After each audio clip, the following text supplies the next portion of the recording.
ভিভিএমের সাথে আরও কিছু উল্লেখ করা থাকে, VVM 7, VVM 14, VVM 31 বা 21, এরকম অনেক কিছু উল্লেখ করা থাকে। এই ভিভিএমের সাথে 7, ভিভিএমের সাথে 4, ভিভিএমের সাথে 31 বা 21 এটা কেন উল্লেখ করা থাকে, এটা বলতে তুমি কি বুঝতে পারছো?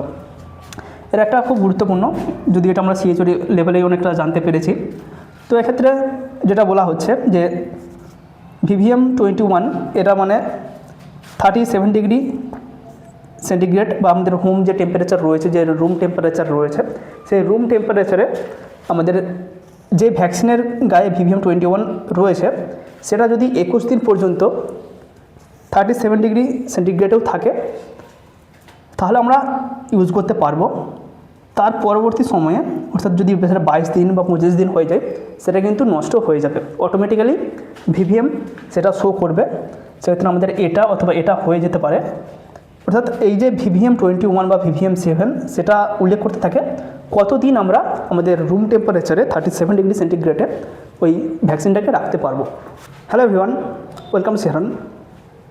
আজকের ভিডিওতে আমরা WBHRB staff nurse grade 2 interview related কিছু কোশ্চেন নিয়ে আলোচনা করব।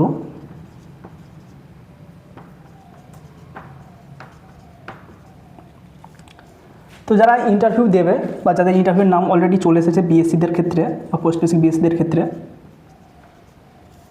তাদের তো লিস্ট অলরেডি পাবলিশড হয়ে গেছে। যারা জিএনএম তাদের এখনও লিস্ট পাবলিশড হয়নি। এক্ষেত্রে আর একটা নতুন যেটা আপডেট রয়েছে সেটাও জানিয়ে রাখি, বেসিক বিএসসি অথবা পোস্ট বেসিক বিএসসি যারা রয়েছে তাদের অ্যান্সার কি যেটা দেখা যাবে, অলরেডি অ্যান্সার কি পাবলিশড হয়েছে, অ্যান্সার কি অলরেডি পাবলিশড হয়ে গেছে, বাট কে কত মার্কস পেয়েছে সেটা ইন্ডিভিজুয়াল দেখতে পাবে। এক একজন ক্যান্ডিডেট তার আইডি পাসওয়ার্ড দিয়ে লগ ইন করে তার মার্কস চেক করতে পারবে। তার একটি নোটিফিকেশান পাবলিশড হয়েছে এবং সেটা শুরু হবে 30/1/2026 থেকে। অর্থাৎ ইন্টারভিউ যে হবে পুরো প্রসেস কমপ্লিট হয়ে যাবে, তারপর একজন ক্যান্ডিডেট সে দেখতে পাবে তার রিটেন এক্সামিনেশানে কত মার্কস এসেছিলো এবং তার সাথে যে কাট অফ রয়েছে সেই কাট অফটাও ওখানে উল্লেখ থাকবে। প্রত্যেকটা ক্যাটাগরি ওয়াইজ কাট অফ উল্লেখ থাকবে এবং সেটা দেখা যাবে 30শে জানুয়ারি 2026-এর পর থেকে। 8শে জানুয়ারি 2026 পোস্ট বেসিক বিএসসি এবং বেসিক বিএসসি যারা রয়েছে তাদের ইন্টারভিউ কমপ্লিট হচ্ছে। এর পরবর্তী সময় 30 তারিখ থেকে যে মার্কস ক্যান্ডিডেট পেয়েছে সেই মার্কস তারা সিবিটির মার্কস জানতে পারবে। তো আজকে আমরা যেটা আলোচনা করব ইন্টারভিউ রিলেটেড কিছু কোশ্চেন নিয়ে। প্রথমে বলি, ইন্টারভিউয়ের জন্য প্রত্যেকের জন্য বেসিক কিছু কোশ্চেন রয়েছে এবং তার ওয়ার্কিং এক্সপিরিয়েন্সের উপর কিছু কোশ্চেন রয়েছে। বেসিক যে কোশ্চেনগুলো রয়েছে সেটা অ্যানাটমি হতে পারে, ফান্ডামেন্টাল অফ নার্সিং হতে পারে, সাইকিয়াট্রি হতে পারে, এছাড়াও ফার্স্ট এড রিলেটেড কোশ্চেন থাকবে। এগুলো প্রত্যেকের জন্য ধরা হতে পারে, প্রত্যেকের জন্য ইম্পর্টেন্ট রয়েছে, কারণ এখানে কে কোথায় ডিউটি করছে না করছে সেটা কিন্তু ফ্যাক্ট নয়। অ্যানাটমি জানতেই হবে, ফান্ডামেন্টাল অফ নার্সিং তার কিছু এথিক্স রয়েছে সেগুলো জানতেই হবে। সাইকিয়াট্রিক রিলেটেড একটা পেশেন্টকে হ্যান্ডেল করতে গেলে তার মাইন্ড অবশ্যই একজন নার্স হিসাবে সেটা জানতেই হবে এবং ফার্স্ট এড রিলেটেড তো এটা জানতেই হচ্ছে। তো এই কয়েকটা কোশ্চেন অবশ্যই প্রত্যেকটা ক্যান্ডিডেটকে জানতে হবে। এর পাশাপাশি যেটা রয়েছে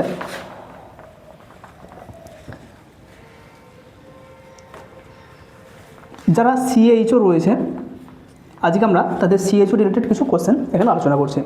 যারা এইচডিউতে কাজ করছে, আইসিইউতে কাজ করছে বা ওয়ার্ডে কাজ করছে, প্রত্যেকের জন্য আলাদা আলাদাভাবে এখানে কোশ্চেন তো আসবেই। আমরা যারা সিএইচও রয়েছে, সিএইচও হিসেবে যারা পোস্টিং এবং ইন্টারভিউয়ে চান্স পেয়েছে তাদের কিছু কোশ্চেন নিয়ে আলোচনা করছি।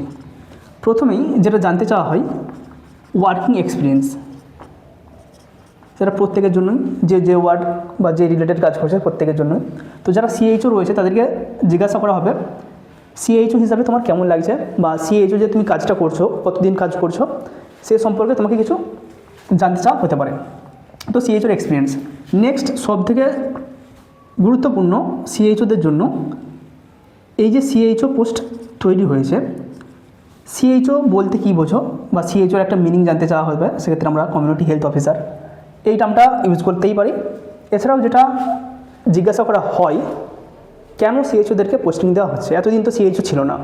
ওয়েস্ট বেঙ্গলে লাস্ট 5 থেকে 6 বছর সিএইচও চলছে, তার আগে তো সিএইচও ছিল না। কেন নতুনভাবে সিএইচওদেরকে নিযুক্ত করা হয়েছে? এতদিন সেকেন্ড এনএম দিদি, ফার্স্ট এনএম দিদি তারাই তো ওটা চালাচ্ছিলেন। কেন নতুনভাবে এইচডব্লিউসি তৈরি হয়েছে এবং সেখানে সিএইচওদেরকে ট্রেনিং দিয়ে নিযুক্ত করা হচ্ছে? এটা একটা গুরুত্বপূর্ণ কোশ্চেন। নেক্সট রয়েছে সিএইচওর রোল এবং রেসপন্সিবিলিটি। সিএইচওর কী কী কাজ করতে হয়, তার মেন রেসপন্সিবিলিটি কী কী রয়েছে।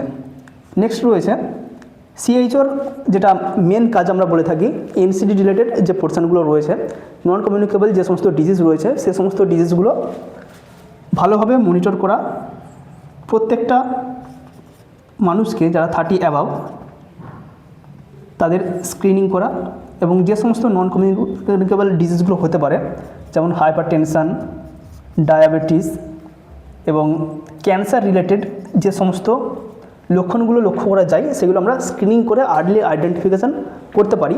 তো এই সমস্ত ডিজিজগুলো সম্পর্কে তুমি কি জানো, তোমার ধারণা কি রয়েছে, কিভাবে তুমি স্ক্রিনিং করে থাকো এবং এই স্ক্রিনিংয়ের গুরুত্বটা কি রয়েছে, এটা এবং এই যে বললাম এইচডব্লিউসিতে সিএইচওদের কেন নিযুক্ত করা হয়েছে, এটা কিন্তু প্রত্যেকটা ইয়ারে বহু সংখ্যক ক্যান্ডিডেটকে ধরা হয়েছে।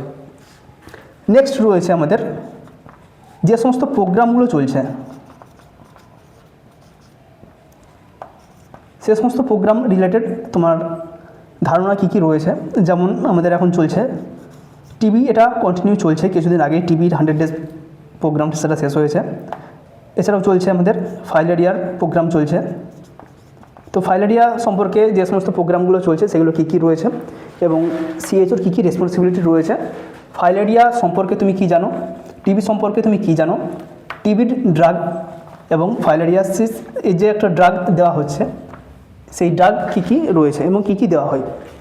তো আমাদেরকে টিবির ড্রাগ অবশ্যই মনে রাখতে হবে। ফাইলেরিয়াসিসের জন্য কোন ড্রাগ ইউজ করা হচ্ছে। এছাড়াও একটা কমিউনিটির common problem diarrhoea, dengue, malaria.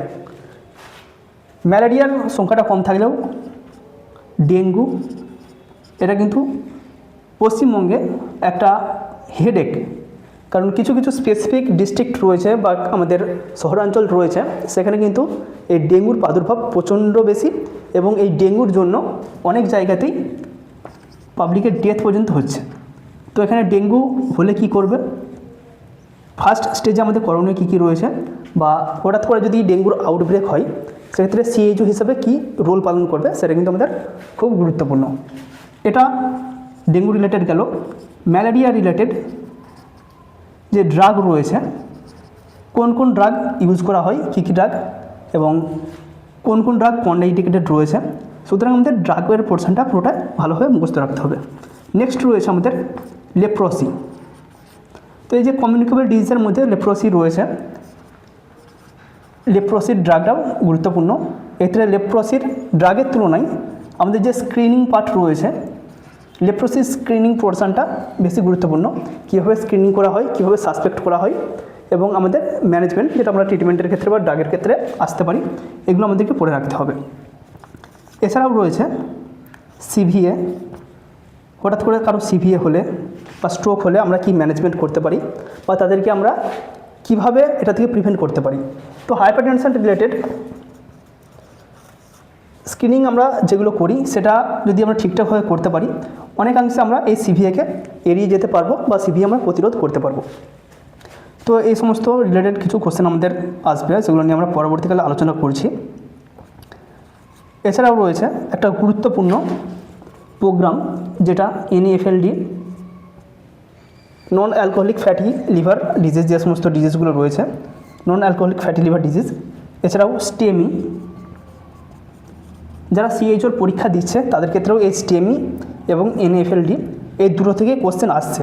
Previous ইয়ারগুলিতে এই সমস্ত টপিক থেকে কোশ্চেন আসেনি, বাট এই যে ইয়ারগুলিতে হচ্ছে বিভিন্ন জায়গায়, খুব সম্ভবত বাঁকুড়া ডিস্ট্রিক্টে NAFLD, স্টেমি, ক্যান্সার, প্রত্যেকটা টপিক থেকেই কোশ্চেন দেওয়া হয়েছে এবং যে সমস্ত কোশ্চেনগুলো দেওয়া হয়েছে ওখানে বেশিরভাগই কমিউনিটি লেভেলে বা সিএইচও এই রিলেটেড টপিক নিয়ে কাজ করছে, সেই সমস্ত টপিক থেকেই কোশ্চেন দেওয়া হয়েছে, সেটা আমরা যেটা কোশ্চেনগুলো দেখেছিলাম। তো cancer related breast cancer, oral cancer এবং সার্ভাইকাল ক্যান্সার, এগুলো খুবই গুরুত্বপূর্ণ। ব্রেস্ট ক্যান্সারের জন্য আমরা কী কী স্ক্রিনিং করতে পারি বা আমরা কাদেরকে স্ক্রিনিং করব।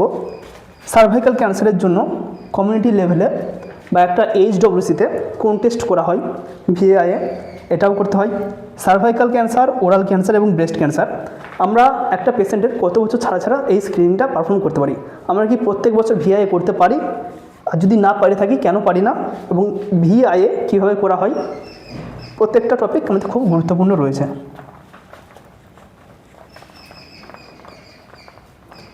নেক্সট যদি আমরা আসি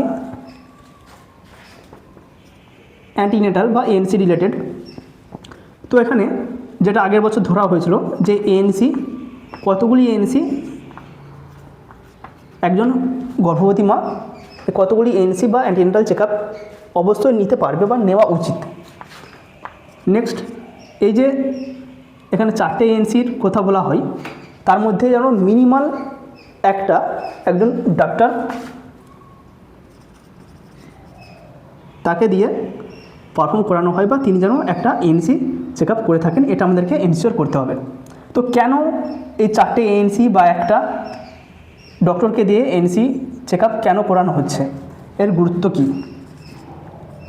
আরও যেটি প্রত্যেক মাসের আমাদের ইংরেজি মাসের 9 তারিখে একটা প্রোগ্রাম হয়ে থাকে এই গর্ভবতী মহিলাদের জন্য, প্রধানমন্ত্রী সুরক্ষিত মাতৃত্ব যোজনা PMSMY যেটা রয়েছে, তো সেটা কত তারিখে করা হয়, কেন করা হয়, এর গুরুত্ব এবং এখানে কাদেরকে বেশি আমরা রেফার করে থাকি বা কাদেরকে আমরা মোটিভেট করে থাকি এই PMSMY অ্যাটেন্ড করার জন্য।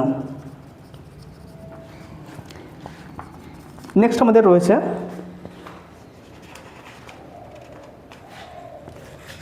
এই যে antenatal check up. Antenatal check আপে কোন কোন টেস্ট করা হয়, কোন কোন টেস্ট বা স্ক্রিনিং করা হয়। প্রত্যেকটা অ্যান্টিনেটাল চেক আপের জন্য কিছু স্পেসিফিক আমাদের স্ক্রিনিং করতেই হয়, সেটা ফার্স্ট চেক আপ হোক, সেকেন্ড চেক আপ হোক, থার্ড চেক আপ হোক বা ফোর্থ চেক আপ হোক। তো কোন চেক আপে কী কী টেস্ট করা হয়, এখান থেকে একটি গুরুত্বপূর্ণ রয়েছে OGTT।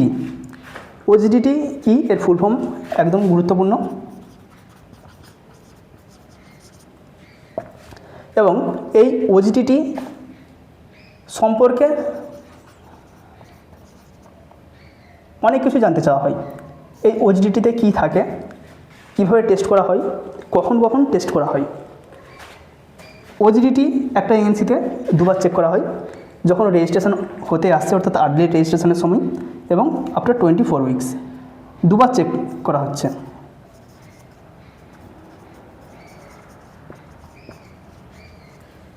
আর্লি রেজিস্ট্রেশন এবং যখন মায়ের বয়স বা গেস্টেশন এজ 24 সপ্তাহ হয়ে যাচ্ছে তখন কিন্তু এটা চেক করা হয়ে থাকে। Next eclampsia, pre eclampsia,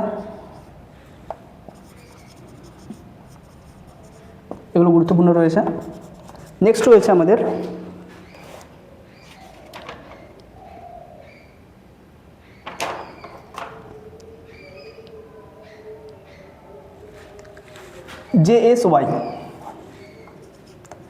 JSY কি, কারা কারা এর আন্ডারে পড়ছে, JSSK কি, কারা এর আন্ডারে পড়ছে।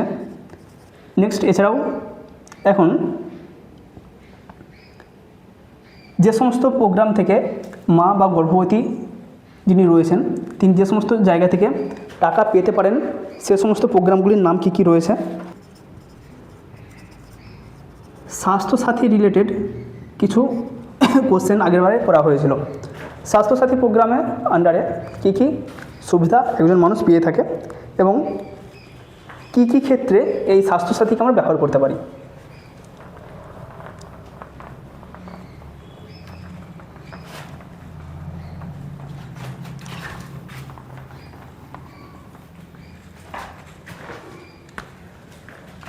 নেক্সট আমরা আসছি ইমিউনাইজেশন নিয়ে।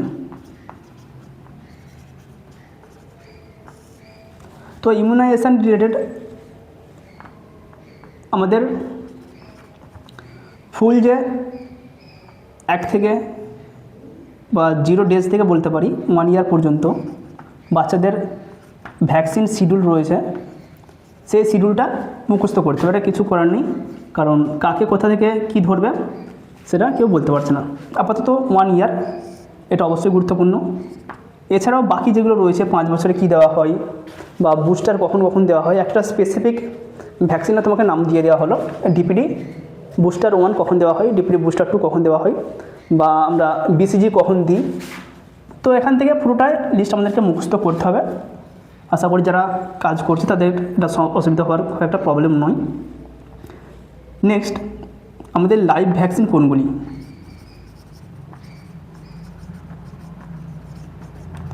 লাইভ ভ্যাকসিন কোনগুলি এবং কোনগুলিকে আমরা এই লাইভ ভ্যাকসিনগুলোকে আমরা কীভাবে স্টোর করব?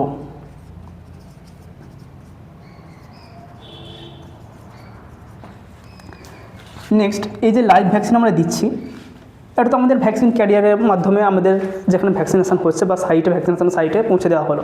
তো সেখানে আমরা যখন ভ্যাকসিন দেবো, ভ্যাকসিনেশান যে আমাদের ভ্যাকসিন বক্সটা রয়েছে সেই ভ্যাকসিন বক্স থেকে আমরা বের করলাম, বের করে আমরা টেবিলের উপর যখন সাজাচ্ছি বা যেখানে আমরা ভ্যাকসিনগুলো রাখছি ইঞ্জেকশান প্রোভাইড করার জন্য ডাইরেক্ট বাচ্চাদেরকে, তো এই যে ভ্যাকসিনগুলো আমরা স্টোর করছি, লাইভ ভ্যাকসিনগুলো কোথায় রাখি এবং যেগুলো কিল্ড ভ্যাকসিন রয়েছে সেগুলো আমরা কীভাবে মেনটেন করি।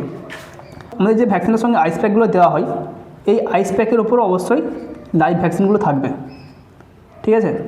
এবং যে সমস্ত কিল্ড ভ্যাকসিনগুলো রয়েছে তার আশেপাশে আমরা রাখতে পারি। এখানে অবশ্যই লাইভ ভ্যাকসিন থাকবে, এখানে কিল্ড ভ্যাকসিন থাকবে। তো কোনগুলো লাইভ ভ্যাকসিন আমরা এখানে কোনগুলো রাখবো এবং এর আশেপাশে কোনগুলো রাখবো সেগুলো জিজ্ঞাসা করা হয়। একটা ভ্যাকসিন যখন আমরা ইউজ করছি সেক্ষেত্রে আমরা ডেট এবং টাইম ওখানে উল্লেখ করে রাখি। যদি কোনো একটা ভাইরাল আমরা এখানে ড্র করি, তো আমরা যখন ভ্যাকসিনটা দিচ্ছি আমরা একদম যে মাথাটা থাকে এখানেও নোট করতে পারি ডেট এবং টাইম, অথবা আমরা বডিতেও নোট করতে পারি ডেট এবং টাইম। অবশ্যই যদি আমাদের এখানে ক্যাপে জায়গায় লেখার জায়গা থাকে আমরা এখানেই নোট করব, যদি আমাদের ওখানে না লেখার জায়গা থাকে তো সেখানে আমরা নোট করতে পারি। এটা কেন নোট করা হয়, এর উপকারিতা কী রয়েছে? একমাত্র এটা আমরা ওয়েস্টেজ প্রিভেন্ট করতে পারি এবং একটা ভ্যাকসিন আমরা 28 দিন পর্যন্ত ইউজ করতে পারি যেগুলোতে ভিভিএম ইউজ করা রয়েছে। তো সেই ভিভিএম যুক্ত ভ্যাকসিনগুলোকে আমরা 28 দিন পর্যন্ত ওপেন ভাইয়ের পলিসিতে ইউজ করতে পারি, সেই জন্য আমরা ডেট মার্কিং করে রাখি। নেক্সট রয়েছে আমাদের ভিভিএম কি? ভিভিএমের ক্ষেত্রে আমরা কিভাবে বুঝবো ভ্যাকসিনটা ভালো রয়েছে না ভ্যাকসিনটা খারাপ হয়ে গেছে? এটাও খুবই গুরুত্বপূর্ণ একটা কোশ্চেন হয়ে থাকে, কারণ যে সমস্ত হিট সেন্সিটিভ ভ্যাকসিনগুলো রয়েছে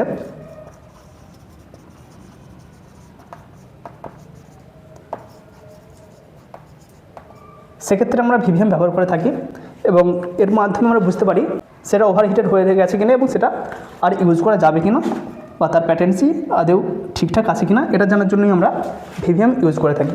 তো ভিভিএম কোন ক্ষেত্রে আমরা বলবো সেটা ইউজ করা যাবে, কোন ক্ষেত্রে আমরা বলবো ইউজ করা যাবে না। তো ভিভিএম আমরা এরকম একটা জিনিস লক্ষ্য করতে পাই, যেখানে বাইরের দিকটা বেশি ডিপ থাকে, ভিতরের দিকটা তুলনামূলক কম ডিপ বা সাদা বা ভায়োলেট এরকম একটা কালার হয়ে থাকে। তো আমরা যদি দেখি যে বাইরের দিকটা বেশি ডিপ রয়েছে, ভিতরের দিকটা সাদা রয়েছে, সেক্ষেত্রে আমরা ভ্যাকসিনটাকে ইউজ করতে পারবো। বা এটা একদম পুরো হোয়াইট ছিল, সেক্ষেত্রে আমরা যদি পরের স্টেজে বা 5-7 দিন পরেও দেখি বাইরের দিকটা ডিপ রয়েছে, ভিতরের দিকটা হালকা চেঞ্জ এসেছে, একদম যেটা হোয়াইট ছিল সেটা হোয়াইট নেই, সেক্ষেত্রে আমরা এটাকে ইউজ করতে পারবো, বাট এটা সমানে হয়নি। দ্বিতীয় ক্ষেত্রে যদি আমরা দেখি দুটো কালার একই হয়ে গেছে, সেক্ষেত্রেও আমরা এটাকে ইউজ করতে পারবো না। বা এমন হলো বাইরের থেকে ভিতরের দিকটা বেশি ডিপ হয়ে গেছে, বাইরের দিকটা তুলনামূলক কম ডিপ রয়েছে, সেক্ষেত্রেও আমরা এটাকে ইউজ করতে পারবো না। ভিভিএমের সাথে আরও কিছু উল্লেখ করা থাকে, ভিভিএম 7, ভিভিএম 14, ভিভিএম 31 বা 21, এরকম অনেক কিছু উল্লেখ করা থাকে। এই ভিভিএমের সাথে 7, ভিভিএমের সাথে 4, ভিভিএমের সাথে 31 বা 21 এটা কেন উল্লেখ করা থাকে, এটা বলতে তুমি কি বুঝতে পারছো? এর একটা খুব গুরুত্বপূর্ণ, যদি এটা আমরা সিএইচওডি লেভেলে অনেকটা জানতে পেরেছি। তো এক্ষেত্রে যেটা বলা হচ্ছে যে ভিভিএম 21 এটা মানে 37 ডিগ্রি সেন্টিগ্রেড বা আমাদের হোম যে টেম্পারেচার রয়েছে, যে রুম টেম্পারেচার রয়েছে, সেই রুম টেম্পারেচারে আমাদের যে ভ্যাকসিনের গায়ে ভিভিএম 21 রয়েছে সেটা যদি 21 দিন পর্যন্ত 37 ডিগ্রি সেন্টিগ্রেডেও থাকে তাহলে আমরা ইউজ করতে পারবো। তার পরবর্তী সময়ে অর্থাৎ যদি সেটা 22 দিন বা 25 দিন হয়ে যায় সেটা কিন্তু নষ্ট হয়ে যাবে, অটোমেটিক্যালি ভিভিএম সেটা শো করবে। সেক্ষেত্রে আমাদের এটা অথবা এটা হয়ে যেতে পারে। অর্থাৎ এই যে ভিভিএম 21 বা ভিভিএম 7 সেটা উল্লেখ করতে থাকে কতদিন আমরা আমাদের রুম টেম্পারেচারে 37 ডিগ্রি সেন্টিগ্রেডে ওই ভ্যাকসিনটাকে রাখতে পারবো।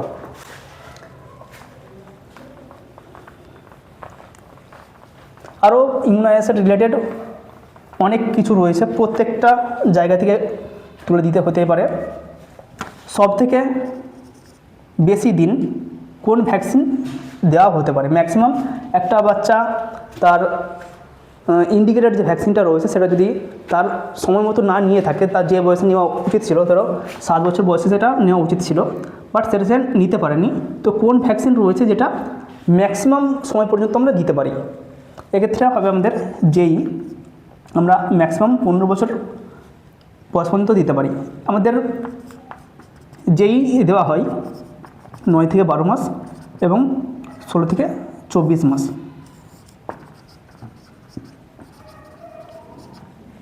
তো যেই আমরা এই দুটো টাইমে দিয়ে থাকি। তো বাচ্চা যদি 9 থেকে 12 মাস বা 16 থেকে 24 মাসে না নিয়ে থাকে সেটা আমরা 15 বছর বয়স পর্যন্ত সেটা কিন্তু আমরা ব্যবহার করতে পারি। যদি এক্ষেত্রে যদি আসছে বাচ্চা যদি ফার্স্ট ডোজ, এটা যারা আমরা 9 থেকে 12 মাসে দিই সেটা ফার্স্ট ডোজ, এবং যেটা 16 থেকে 24 মাসে দিই সেটা হচ্ছে আমাদের সেকেন্ড ডোজ। যদি এই ফার্স্ট ডোজ বাচ্চা অ্যাটলিস্ট 2 ইয়ার বয়সে নিয়ে থাকে, প্রথম ডোজটা নেওয়ার কথা ছিল 9 মাস থেকে 12 মাস বা 1 বছরের মধ্যে তার নেওয়ার কথা ছিল, বাট সে সেটা নিয়ে থাকেনি, 1 বছর বয়সে নিয়ে থাকেনি, সে সেটা নিয়েছে 2 বছর বয়সে ফার্স্ট ডোজ। তাহলে আমরা সেকেন্ড ডোজটা কতদিন পর দিতে পারবো বা কতদিনের মধ্যে দিতে পারবো? সেক্ষেত্রে আমরা সেটা ম্যাক্সিমাম 15 বছর বয়সে গিয়েও দিতে পারবো, যদি ফার্স্ট ডোজ 2 ইয়ার্সে নিয়ে থাকে, 2 বছরের মধ্যে যদি ফার্স্ট ডোজ নিয়ে থাকে সেক্ষেত্রে আমরা এটা দিতে পারবো। নেক্সট আমাদের কোশ্চেন রয়েছে, দুটো পিসিভি বা আইপিভি ভ্যাকসিনের মধ্যে মিনিমাম ডিফারেন্স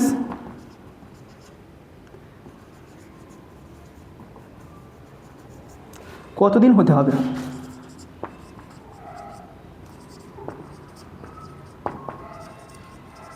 অর্থাৎ আমরা পিসিভির ফার্স্ট ডোজ দিলাম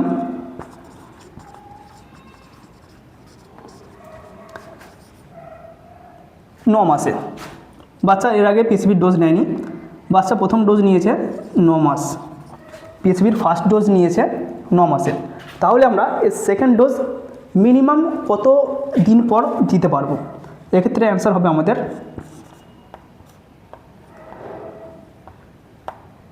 2 মাস পর, মানে আমাদের 11 মাসে আমরা পিসিভির সেকেন্ড ডোজ দিতে পারবো। 8 উইকস বা 2 মাস পর আমরা পিসিভি আইভিভি এই ইঞ্জেকশনগুলো কিন্তু দিয়ে থাকি। আমরা পেনটা প্রত্যেকটা মাসে দিতে পারি বা 4 মাস ছাড়া 4 উইক ছাড়া আমরা দিতে পারি। পেনটা 1, পেনটা 2, পেনটা 3 আমরা 4 উইক্সের ডিফারেন্সে দিতে পারি। বাট যেটা আমরা বললাম পিসিভি এবং আইভিভি এগুলোকে আমরা 8 উইক্স বা 2 মাসের ডিফারেন্সে দেব, এবং এটাই আমাদের দেওয়া হয়। কমন আরও এটা থেকে একটি রয়েছে ভিটামিন এ অয়েল, এটা কেন দেওয়া হয়, এর গুরুত্ব কী রয়েছে? তো আমরা নাইট ব্লাইন্ডনেস এটাকে প্রিভেন্ট করার জন্য বাচ্চাদের ক্ষেত্রে ভিটামিন এ অয়েল সাপ্লিমেন্টেশন দিয়ে থাকি। তো ভিটামিন এ অয়েল টোটাল দেওয়া হয়, একদম প্রথম ডোজ দেওয়া হয় 9 মান্থ, এক্ষেত্রে দেওয়া হয় 1 লাখ আয়ু। নেক্সট প্রত্যেক 6 মাস ছাড়া ছাড়া ম্যাক্সিমাম আমরা 5 ইয়ার পর্যন্ত অর্থাৎ 60 মান্থ পর্যন্ত 6 মান্থের ইন্টারভ্যালে দিয়ে থাকে। টোটাল আমাদের ডোজ দেওয়া হয় 17 লাখ আইইউ। 17 লাখ আইইউ আমরা দিয়ে থাকি। প্রথম দেওয়া হয় আমাদের ডোজ 1 লাখ ইন্টারন্যাশনাল ইউনিট, এবং নেক্সট যেগুলো টপিক দেওয়া, নেক্সট যে আমরা আরও 8টি ডোজ দিয়ে থাকি, সেক্ষেত্রে প্রত্যেকটা হবে 2 লাখ ইন্টারন্যাশনাল ইউনিট। তাহলে এক্ষেত্রে আমরা 8টা ডোজ দেবো, 8 দিয়ে 16, এবং প্রথমে একটা যেটা থাকছে সেটা নিয়ে হচ্ছে আমাদের 17 ইন্টারন্যাশনাল ইউনিট।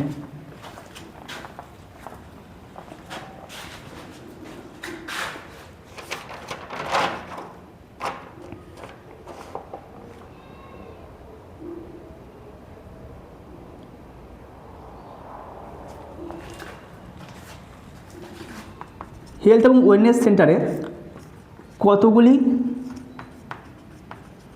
মেডিসিন দেওয়া হয়? বিভিন্ন রোগের বিভিন্ন ধরনের ওষুধ আমাদের এইচডব্লিউসিতে থাকার কথা। প্রায় 108 বা 108টি মেডিসিন আমাদের থাকার কথা প্রত্যেকটা সুস্বাস্থ্য কেন্দ্রে। এটাই কিন্তু কিছু এসেনশিয়াল ড্রাগ লিস্ট আমাদের রয়েছে, যেগুলো প্রত্যেকটা এইচডব্লিউসিতে থাকা উচিত। এর মধ্যে অ্যান্টিডিপ্রেসেন্ট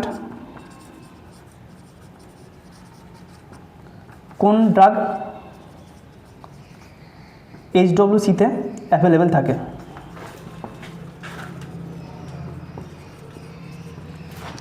এছাড়াও অ্যান্টিসাইকোটিক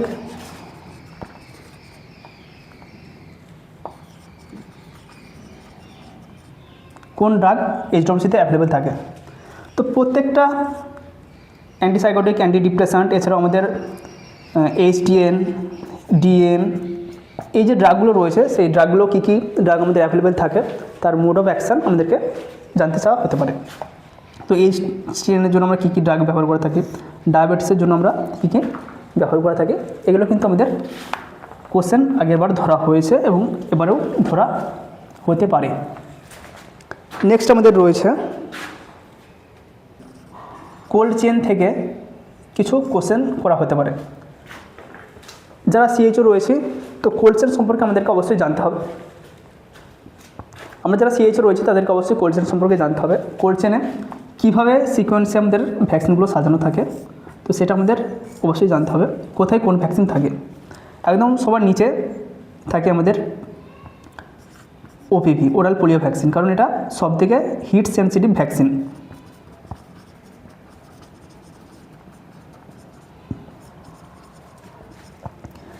অর্থাৎ একে একদম ঠান্ডা জায়গায় রাখতে হবে। আমাদের নর্মাল ফ্রিজের ক্ষেত্রে আমরা দেখে থাকি উপরে থাকে আমাদের ফ্রিজার ডিপার্টমেন্ট বা কম্পার্টমেন্ট। এখানে আমাদের বরফ বা আমরা যে সমস্ত যেগুলো আমরা স্টোর করতে পারি, মাছ, মাংস, এগুলো আমরা ফ্রিজিং করে রাখতে পারি। তো নর্মাল ফ্রিজের ক্ষেত্রে আমাদের একদম উপরের দিকে কম্পার্টমেন্ট থাকে, ফ্রিজিং কম্পার্টমেন্ট। তারপর থেকে আমাদের কিছু কিছু সেলফ থাকে। তো আমাদের নর্মাল ফ্রিজের ক্ষেত্রে সবথেকে কম টেম্পারেচার থাকে উপরের দিকে, বাট আইল্যান্ডের ক্ষেত্রে এর উল্টো হয়। সবথেকে কম টেম্পারেচার থাকে একদম নিচের দিকে, 2 ডিগ্রি আমরা যদি এখানে ধরে থাকি বা 1 ডিগ্রি ধরে থাকি, তো এক্ষেত্রে সবথেকে নিচে আমাদের টেম্পারেচার থাকে কম, এবং যত উপরের দিকে আমরা যাই তত টেম্পারেচার আমাদের বেশি থাকে। এটা কিসের ক্ষেত্রে হয়? এটা আইল্যান্ডের ক্ষেত্রে। এটা আমাদের হোম যে রেফ্রিজারেটর রয়েছে তার ক্ষেত্রে উপরের দিকে বেশি টেম্পারেচার এবং নিচের দিকে বেশি টেম্পারেচার থাকে। তো এই জন্যই আমরা ওপিভিকে রাখবো সবার নিচে, এবং যেগুলো হিট সেন্সিটিভ নয়, অর্থাৎ যেগুলো আমরা নর্মাল টেম্পারেচারে কিছুদিন রাখতে পারি, যেরকম টি সিরিজের যেগুলো রয়েছে, টিটেনাস, ডিপিটি, হেপাটাইটিস, তো এগুলো আমরা উপরের দিকে রাখার চেষ্টা করি। একদম নিচের দিকে আমরা ওপিভি, এমআর, এই সমস্ত ভ্যাকসিনগুলো আমরা নিচের দিকে রেখে থাকি। তো আইল্যান্ডের সিকোয়েন্সটা আমরা দিয়ে দেওয়ার চেষ্টা করব। সেখান থেকে একদম ছবি দেখলে নিজের সম্পূর্ণ ধারণা বা ক্লিয়ার হয়ে যাবে। এই ধরনের কোশ্চেনগুলোই বেশি ধরা হয়ে থাকে বা আগের বছর ধরা হয়েছিল। আমরা আরও অন্য কিছু টপিক নিয়ে বা যারা অন্য ডিপার্টমেন্টের রয়েছে, যারা অন্য জায়গায় কাজ করছে, তাদের কিছু কোশ্চেন নিয়ে আমরা পরবর্তী ভিডিওতে আলোচনা করবো।